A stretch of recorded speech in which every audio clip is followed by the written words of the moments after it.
right, good morning, everyone. Good morning. It's good to have everybody here, man. What a week. What a week it's been. Hadn't it been something? I mean, people without power, people without water, their pipes busting. Our prayers are with everybody. We just want to let everybody know we're with everybody, but the sun is shining. I think everybody's starting to recoup. Everybody's back. Lori, it's good to have Lori back. She's been south of the border. Her tan looks great, by the way. I don't know if you can tell on TV, but she looks great. Bob, let's go ahead and get started here. Psalm says, "Oh, my soul, bless the Lord. From my head to my toes, I will bless his holy name. Oh, my soul, bless the Lord. I will not forget a single blessing. He forgives, he heals, he crowns you with love and mercy, and he wraps us in goodness." So let's do that this morning. Bless the Lord, oh my soul, oh my soul, I worship his holy name. Sing like never before, oh my soul, I worship your holy name. The sun comes up, it's a new day dawn. It's time to sing your song again. Whatever may pass and whatever lies before me, let me be singing when the evening comes. Oh, bless the Lord, oh my soul, oh my soul, I worship his holy name.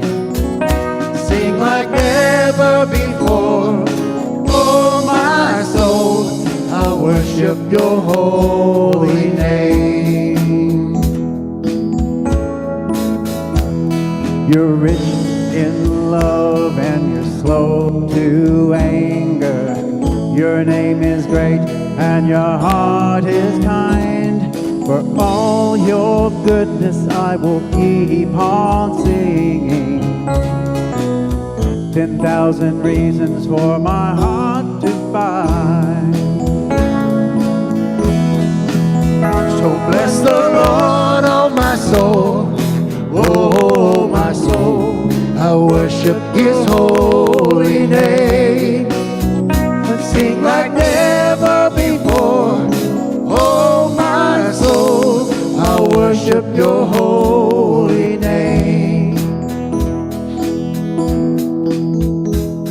And on that day when my strength is failing, the end draws near and my time has come, still my soul will sing your praise unending. 10,000 years and then forevermore. Forevermore. So bless the Lord, oh my soul, oh my soul, I worship his holy name. Sing like never before, oh my soul, I worship your holy name. Bless the Lord, oh my soul, oh my soul, I worship his holy name. Sing like never before, oh my soul, I worship your holy name. I worship your holy name. All right.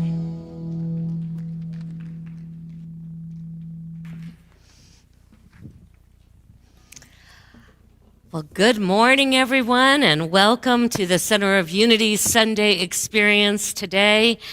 You know, I know for many of you, as Jeff mentioned, this has been a very difficult week. Some lost power, some water, some both. And I join with all that are in this community in that energy of gratitude for warmer weather, for the restoration, hopefully, that everyone is now experiencing, and for these precious resources that we are recognizing this week that we are very dependent upon. Not to have running water has a huge impact on our lives. Not to have heat, or if we're in the summer months, air conditioning has a way of making our life much more challenging than when we just take it for granted the vast majority of the days of our week. I know for some, the challenge of clean water still remains as they continue to repair the lines and to make the systems safe again. And we just continue to hold you and all who are moving through this time in our prayers. And as we move for a time into prayer, as we begin our service, we certainly want to have and envelop in this prayer circle anyone who continues to be affected, and to see each person, each situation, each household filled with that light of wisdom and filled with the energy of peace. So join me as we take a moment to center ourselves into this time, to open ourselves, mind and heart, into the realm of infinite possibilities, into that energy that we call God, that is the very essence of love, that is the very essence of abundance and of peace. So it is, beloved God, that we enter this time with that feeling of gratitude as we give thanks for the complete restoration of electricity and water to all who have been affected, all the businesses, all the homes. And we call forth the highest resources, the ideas, the support for everyone who is still struggling in the aftermath of this weather event. May each person in this moment, in this day, access the kingdom of heaven within, so that each can rest in your ease, in your grace, in your abundance, and in your love. And we are grateful. And so it is, and so we allow it to be. Amen.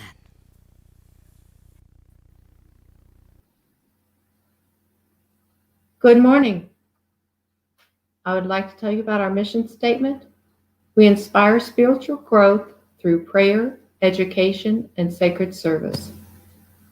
Our vision is centered in God. We envision a world free of judgment and filled with love. Our core value today is inclusive. The definition is we embrace the unique and diverse experiences of everyone. The behavior of inclusivity we promote a sense of acceptance for all who enter here by exhibiting a welcoming and non-judgmental environment. We invite spiritual leaders of other traditions to speak to us about their faith. To me, inclusivity means to open to all possibilities. I've been attending some of the nonviolent communication workshops, and it has helped me be able to think about situations from another perspective. What if they meant this a different way than what I heard? It opens my mind to other possibilities, which helps me to look at the situation from their perspective. This opens my ability to communicate better and allows me to include others' ideas in my thinking. To be able to include their ideas into mine is a valuable skill which I hope to use more in the future. Including others by reaching out is something that has been shown to help me as well as you and the other person. Reaching out to neighbors, friends, and people at the store has begun something very valuable in the last year. I hope that you all take a moment to realize that reaching out with a smile may be something you can do no matter where you are. Thank you. And good morning. I'd like to share our 5 principles with everyone today. There is one presence and one power in the universe and in our lives, God the good, omnipotent. The divinity is within all humankind. Jesus was not the exception rather the example. We have direct access to God through prayer and meditation. We create our life experiences through our way of thinking, feeling, and acting. And we can demonstrate now the good we desire. And for our daily word, today's word is let go, let God. I do what is mine to do and release the rest. Over the years, I have accepted more and more responsibility as I have grown in maturity and experience. I have also grown in wisdom as I am able to discern what is mine to do. I have learned what to take on and what to leave for others. I have also learned not to exhaust myself by taking on too many commitments. Perhaps most important, I know when to use my will and determination to make things happen and when to let go. I recall times in my life when I felt frustrated that events did not unfold the way I had expected. I can now see how they unfolded perfectly, often in ways better than I could have imagined. I now let go easily, trusting in that perfection. And from Acts 17:28, in him we live and move and have our being, as even some of your own poets have said, for we too are his offspring. Thank you.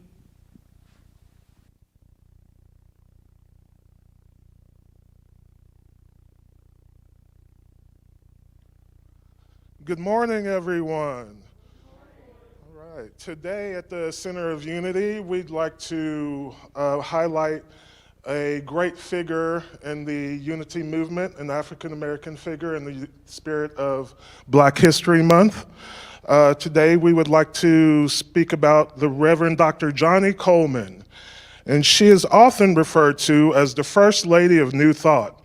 At one point, she was told by doctors that she only had 6 months to live. So, with the encouragement of her mother, she traveled from Chicago to Unity Village in Missouri. She was looking for answers and ended up enrolling in seminary and becoming an ordained Unity minister in 1956. However, at that time, she first had to break the color barrier. She was told that she wasn't allowed to live on Unity grounds with the white students. So she threatened to leave the ministerial program, and with support from some of her fellow classmates, she became the first African American student allowed to live on campus. Soon after graduating, she founded Christ Unity Temple in Chicago, which later became Christ Universal Temple. And in 1974, Coleman founded the Universal Foundation for Better Living, which is an international association of New Thought churches and study groups. Christ Universal Temple became a megachurch in Chicago with around 4,000 people visiting each Sunday. When Chicago Mayor Harold Washington passed away, Reverend Coleman's church was the site of his funeral. A promising young senator named Barack Obama spoke there, and he also spoke there after he became president. Dr. Coleman held city office as director of the Chicago Port Authority and the commissioner of the Chicago Transit Authority. She wrote a book named Open Your Mind and Be Healed, in which she tells her personal experience using Unity principles. Dr. Coleman received numerous awards and honors, including Minister of the Century from the International New Thought Alliance. By the time Dr. Coleman transitioned in 2006 at the age of 94, she had become a powerhouse in the African American New Thought community. So we'd just like to honor her today. Thank you, everyone.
Thank you, Bob. Yes, surely the presence of the Lord is in this place.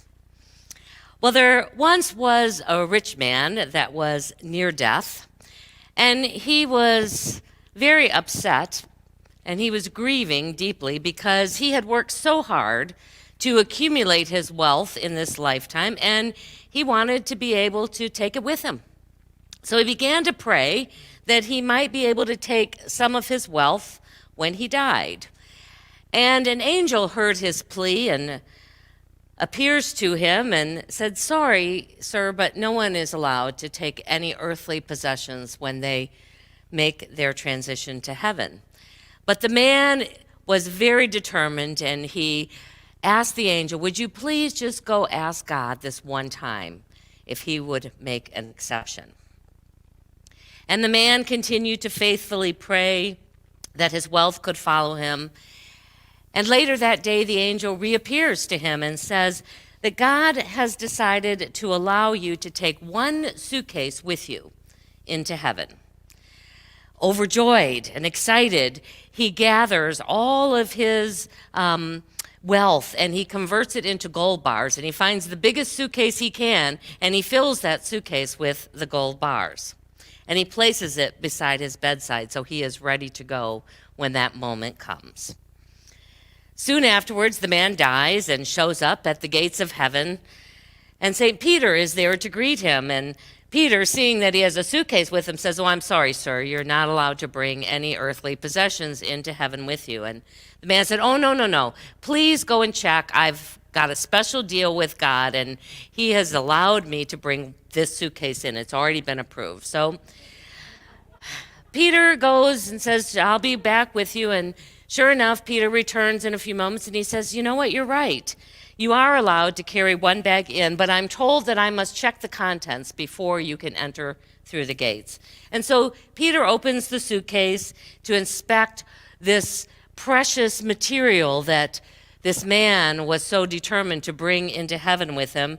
And as he looks into the suitcase, he said, "You did all that negotiating with God for pavement?"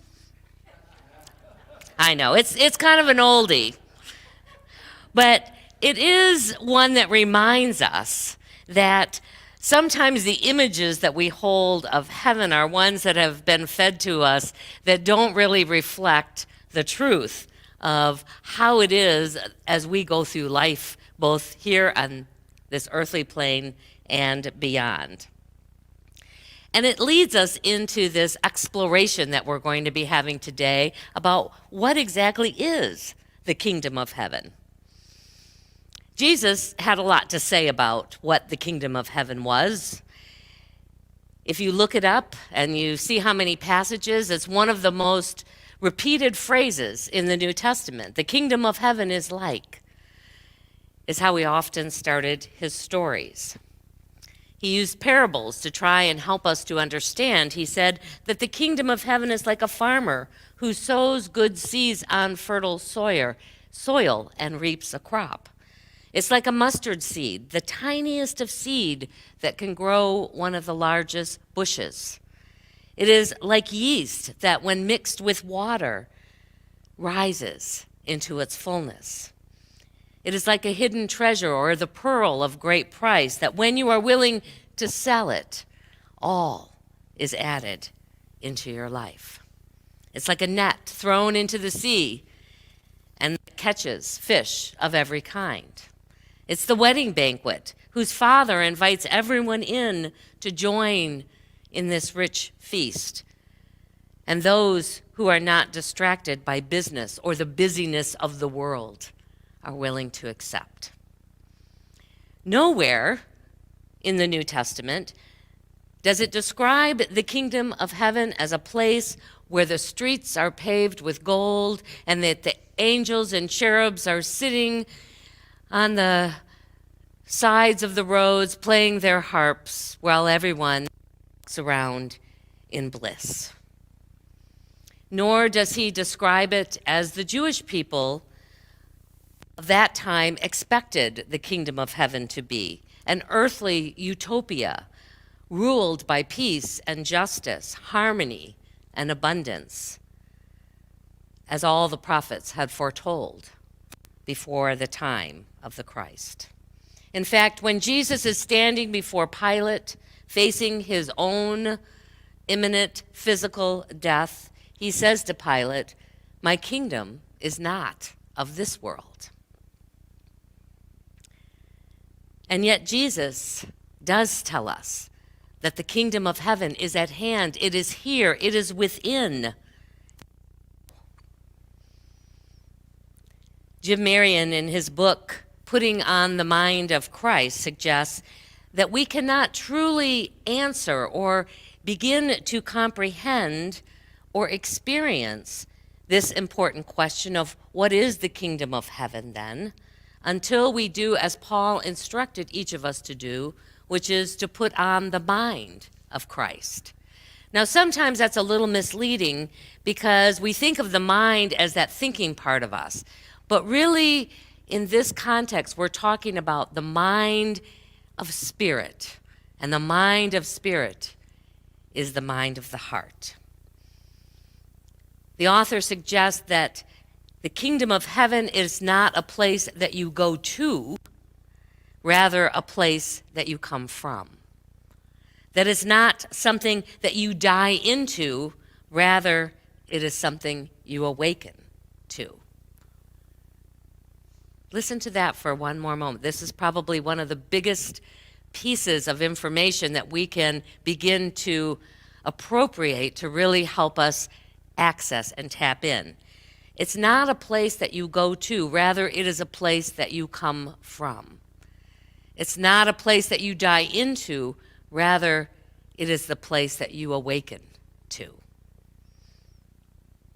That is the metaphor that we're given to describe the kingdom of heaven as a state of consciousness, one that is very difficult in our humanness to access because it's non-dual. In fact, it's often described as unitive, or a place of unity. It's an awareness that there is no separation between God and humans, or I'm going to include all of life, and there is no separation between humans and humans, even though that's the way we often experience our life here. The kingdom of heaven then becomes a place that we live out of a transformed consciousness. Jesus talks about it when he says that the Father and I are one. There is no separation in the experience of Jesus, even in his human form, between God and himself. He tells the other people, if you have seen me, then you have seen God, because again, there's no separation. He gives us a very beautiful example of the vine and the branches. I think I talked about that about a month or so ago, that there is you cannot separate the two. The branch does not thrive and grow without the vine, and the vine doesn't get to express its nature unless the branches and what is born out of those branches is allowed to unfold. Cynthia Bourgeau, in her book, The Wisdom Jesus, which is what we're using as sort of our guide as we go through this series, suggests that putting on the mind of Christ requires an upgrade of our operating system. I'm an IT person. That was my previous career, and so this makes a lot of sense to me, that we have to actually shift the operating system that we're working from in order to have a different experience. For this human experience, we come in and we have installed a binary operating system. And for those of you who have any early tech knowledge, this is my early days in the 70s, that's all it was. It was a series of electrodes that went on or off, on or off. It's much more complicated these days, but that's the binary system. It operates on the power of either or. It operates in the realm of dualism. There's two separate things. And the operating system at the binary level can only perceive things in terms of separation and comparison. It only can perceive just as we are often in our binary operating system that we are born into, perceiving things as good or bad, up and down, right or wrong, hot and cold. And in order to put on the mind of Christ, to be able to access and ultimately live from this kingdom of heaven, we have to upgrade this operating system to one that is unitive, to one that allows us to see not separation, but oneness through the eyes, through the lens of the heart. You know, we often associate the heart with emotions, with feelings, but really the heart is the organ within us that allows us to bridge this gap. It is the realm of senses that aren't part of our physicalness that operate on this separation. It operates through intuition. It operates through wisdom, through creativity, through imagination. It is from this place that we can find that center of unity. It doesn't perceive differentiation, rather, it perceives harmony. From this perspective, we can begin to better understand the wisdom, teachings, and parables of Jesus. For it's only when we are in that unitive space do some of them make sense. There's some troubling ones that oftentimes traditional Christianity just sort of skips over because they're difficult for people to comprehend. And I want to share one with you today. It's from Matthew 20. And I'm going to read from you. This is the New Revised Standard Version. And it says this: "For the kingdom of heaven is like a landowner who went out early in the morning to hire laborers in the vineyard. After agreeing with the laborers for their usual daily wage, he sent them out to work. And when he went about 9 o'clock, he saw others standing idle in the marketplace, and he said to them, 'You can also go to the vineyards, and I will pay you what is right.' And so they went. And when he went out again about noon and then again about 3 o'clock, he did the same to whoever he found there waiting to work. And at about 5 o'clock, he went out and found there were still a few others standing around, and he said to them, 'Why are you standing idle all day?' And they said, 'Well, because no one has hired us.' And he said to them, 'You also go into the vineyard and work until the day's end.' And when the evening came, the owner of the vineyard said to his manager, 'Call all the laborers and give them their pay, beginning with the last and then going to the first.' So those he hired about 5 o'clock, each of them received the usual daily wage. Now when they came to those who had been there first, they thought that they would receive more because they had worked a much longer day. But each of them also received the usual daily wage. And when they received it, they grumbled against the landowner, saying, 'These last who worked only 1 hour, you have given them equal pay to us who had worked the full burden of the day in the scorching heat.' And he replied to one of them, 'Friend, I am doing you no wrong. Did you not agree to the daily wage that you were to work for? Take what belongs to you and go. I choose to give the last the same as I give to you. Am I not allowed to do what I choose with what belongs to me? Or are you envious because I am generous? So the last will be first, and the first will be last.'"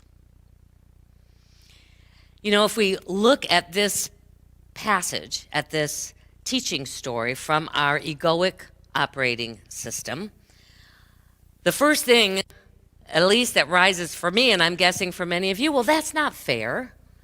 That's not right. They worked all day. They should have gotten more money.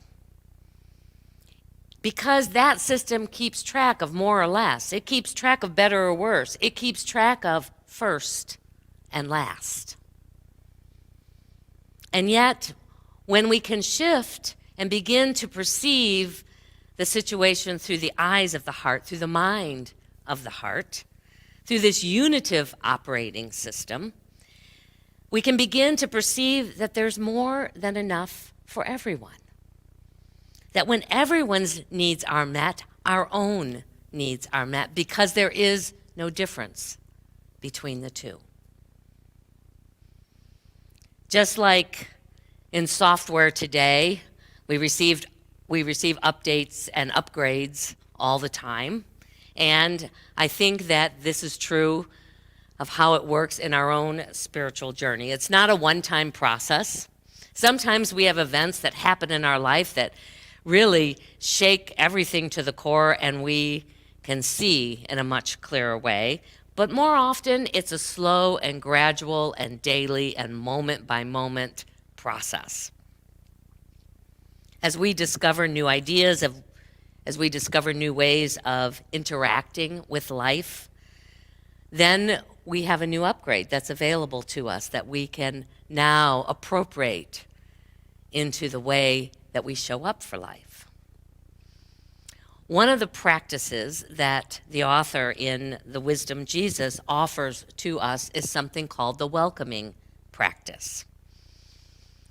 It is a practice that when used consistently, when used especially the more often we can do it in the moment, and I'll explain that a little bit, allows us to be able to put on the mind of Christ, that allows us to go to our heart center, to begin to perceive and to engage in what's unfolding in our life from a unitive place of being.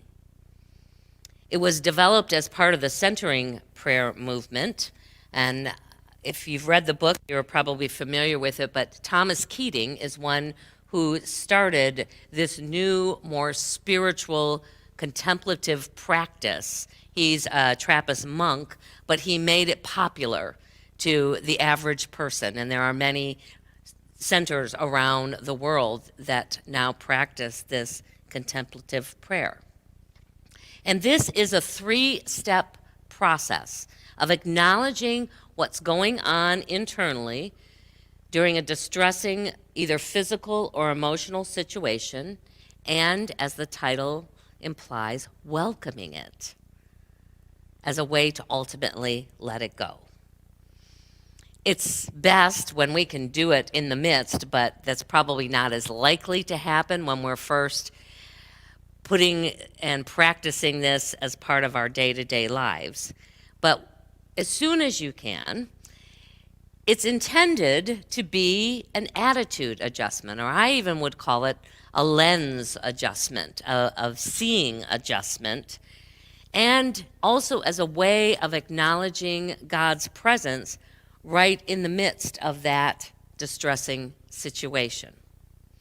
And so today we're going to get to practice it a little bit. I'm going to guide you through it, but it really is 3 parts. The first is focusing, which is paying attention to what's going on in your body, in your mind, and scanning if there's anything that is distress. It might be physical pain. It might be emotional worry or upset or anger. And not engaging with it, not analyzing it, not even really thinking about it, but just identifying it. And perhaps identifying where it might be living in your body. And then the second part of this is to gently, internally, softly welcome it. To say, if it's pain, welcome pain. If it's fear, welcome fear. If it's anger, welcome anger. And simply continue to repeat that phrase over. And ultimately, most people experiencing a softening of it then, a lessening of it, a quieting of it.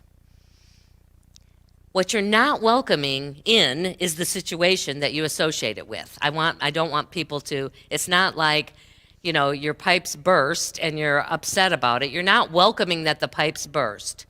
You're welcoming the upset that is showing up in your mind, in your body, in your emotions. Only focus on the feeling or the physical sensation, and let go of what brought you to this moment of that feeling or sensation. And then as it begins to wane, when you notice the energy has sort of calmed down around it, then you say, I let you go. I let go of this pain. I let go of this anger. I let go of this worry or upset or whatever it might be that you named. And then we'll come back. So if you're willing to join me, I would just invite you to try and become comfortable right where you're sitting, putting your legs firmly on the ground below you, feeling that sense of grounding that comes when we notice that we are connected with the earth. And then begin to breathe, noticing the breath as it flows in and out of the body.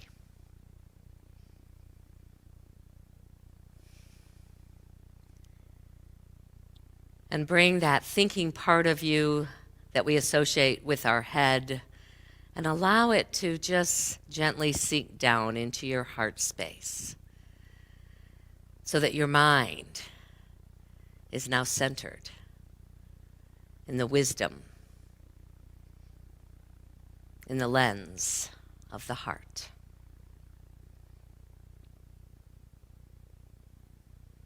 And then just take a moment to scan your body or your emotional body and see what's arising right now that is asking to be welcomed. And identify it with one word.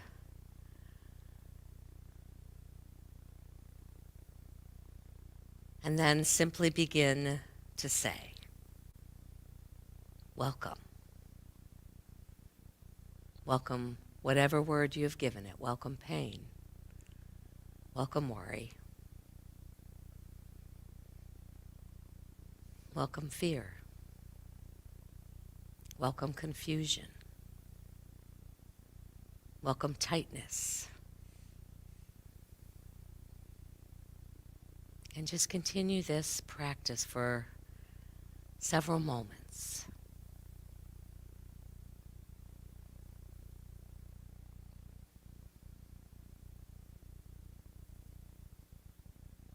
Welcome.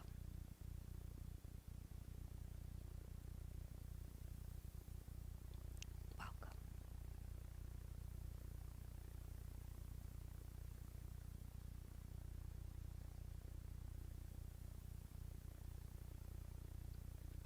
And then as you notice it beginning to dissipate, to soften just a little, a slight shift, silently and softly and gently and lovingly say, I let go of this. I let go of this pain. I let go of this anger. This worry, this confusion. I let go. I let go. I let go.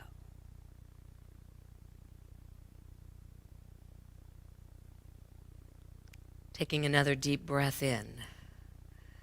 Breathe the very energy of life into that space that has been released. Breathe, using your imagination, love, peace, flexibility, joy into the midst of your being.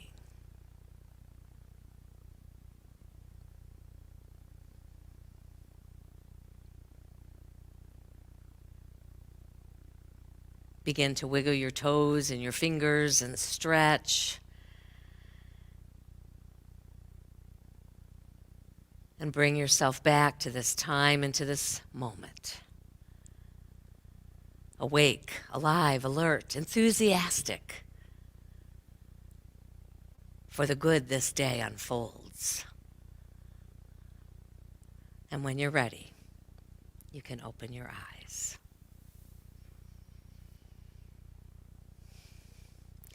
You know, when we can free ourselves from the energy that's bound up by this sensation and emotion, we open ourselves to power. We open ourselves to this cosmic energy exchange.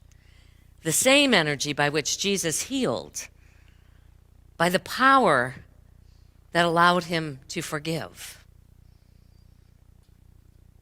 We can put on the mind of Christ when we set our mind, our intention, and our practice into welcoming that into our experience. So your invitation this week is to focus on this welcoming practice or some other practice that you find works just as well, so that you can welcome in an experience of the kingdom of heaven, because it is here, it is present, it is now, and it is within you. These practices and others that I'm going to be sharing with you in the coming weeks are designed to upgrade our operating system, to allow us to see and to embrace and to engage with life in a more unitive oneness understanding, life that sees through the eyes of the heart.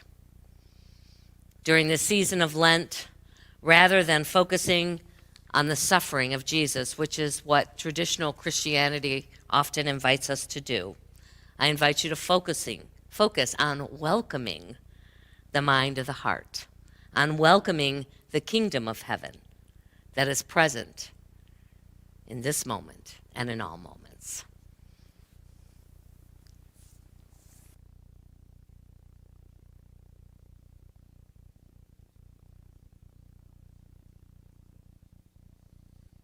It is so nice to be able to have this option of having this service go so far beyond these walls. Cheryl, our niece, is watching us generally from London. We have people seeing us in the family from Oxford, other places. So it's so nice that have these people come in and enjoy this service. Thank you. If you're out there, please. I'm glad you're enjoying this.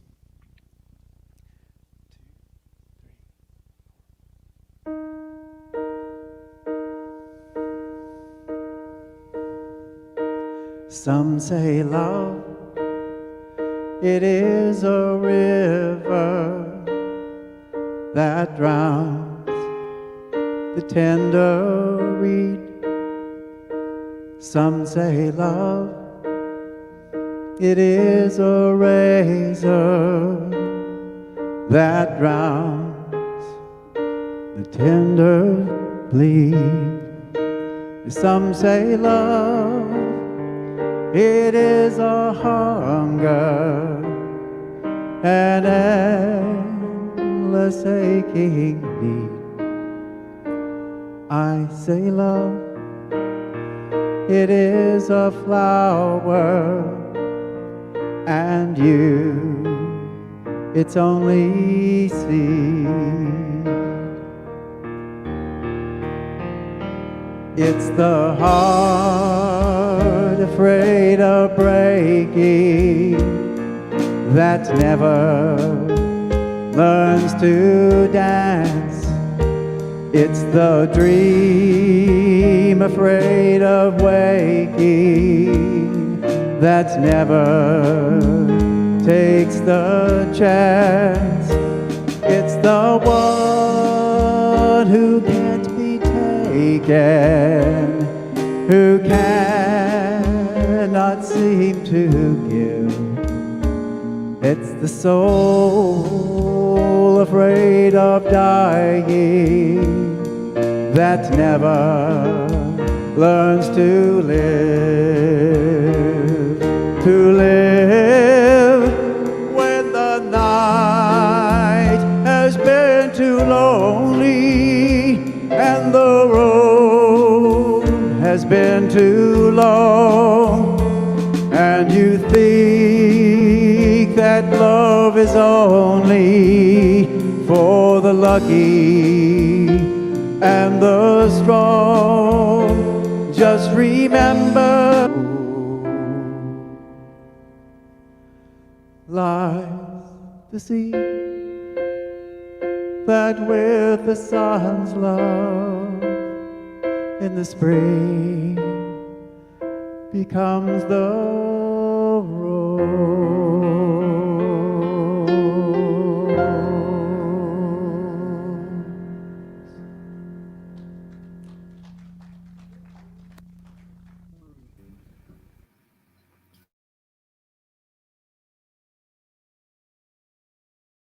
Love offerings for the church.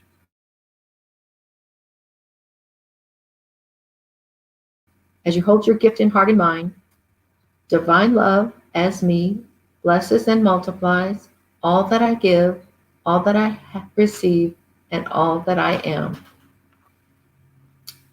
If you're watching us for the first time, we're glad you've chosen to join us, and we welcome you. We invite you to visit our website at www.centerofunity.org and fill out the connection card. We would love to hear from you. Today, we remember and appreciate those who have chosen to take part in various nonviolent communication activities. Through your support of this program, you show your commitment to your church and your fellow congregants in your desire to move forward as a dedicated, cohesive, spiritual family. If you haven't had a chance to connect in this way, there's still time to join the book study on Wednesday nights from 6:30 to 8:30 p.m. See the website for registration. And so for your dedication to NVC, we love you, hold the Christ in you. Namaste.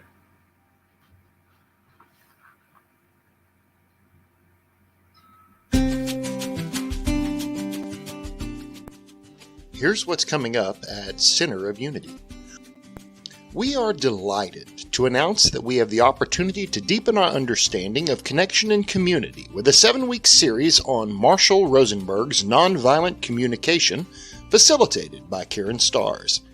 In this series, we will learn how to dissolve enemy images and free our life energy to create more peace in the world. Although this is a series, you don't have to commit to all 7 sessions. Come as you are and meet your community at a deeper level. You can register from our website or the Center of Unity app. Every Tuesday at 11:30 a.m., Reverend Linda leads a metaphysical Bible interpretation class on Zoom. Each class is self-contained and all are welcome to join. The Zoom ID is on the screen, or you can access it from the website or the Center of Unity app. Every Sunday, we gather on Zoom before church to say hi and catch up. Come join us from 10 to 10:25 a.m. The Zoom ID is on the screen, or you can access it from our website or the Center of Unity app. Our town hall meeting has been rescheduled to next Sunday. Join us for this important and informational meeting where we'll get news, ask questions, and share our thoughts. The Zoom ID is on the screen, or you can access it from our website or the Center of Unity app. The 4 Spiritual Laws of Prosperity class begins this Thursday and meets on Zoom for 5 weeks from 6:30 to 8:30 p.m. It's based on the book by Edwin Gaines. Be sure to join us as we consciously grow our faith towards receiving the divine inheritance we've not yet claimed. The Zoom ID is on the screen, or you can access it from our website or the Center of Unity app. There are multiple ways you can make a donation to the Center of Unity. You can drop your donation off at the church, mail it to our P.O. box, visit our website, use the COU or Venmo app, or you can text 817-606-8768 and follow the prompts. Your continued support is greatly appreciated. All right, everybody, and we're back. Thank you so much for everybody being here with us today. We We appreciate every one of you. Thank you so much. Stephen, great song. That was absolutely fantastic. Thank you so much. Reverend Linda, wonderful, wonderful job. Thank you again, everybody. Bob, let's do our peace song together.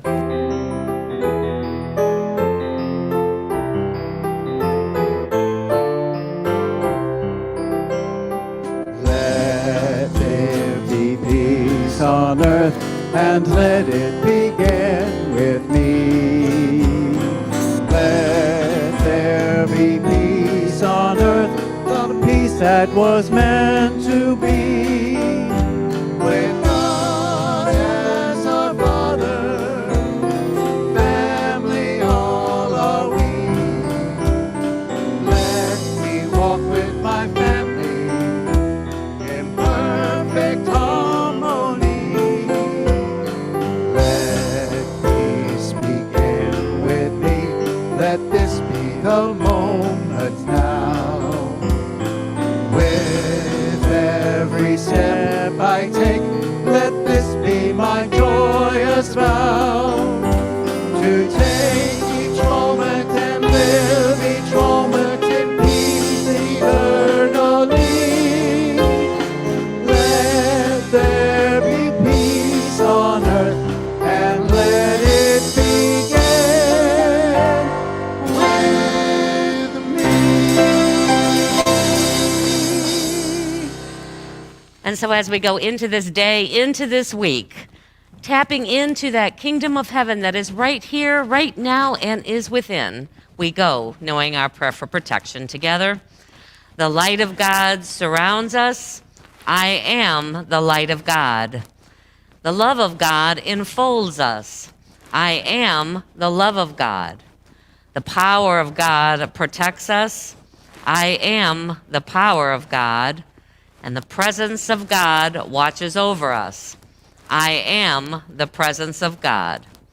Wherever we are, God is, and all is well. Have a great week.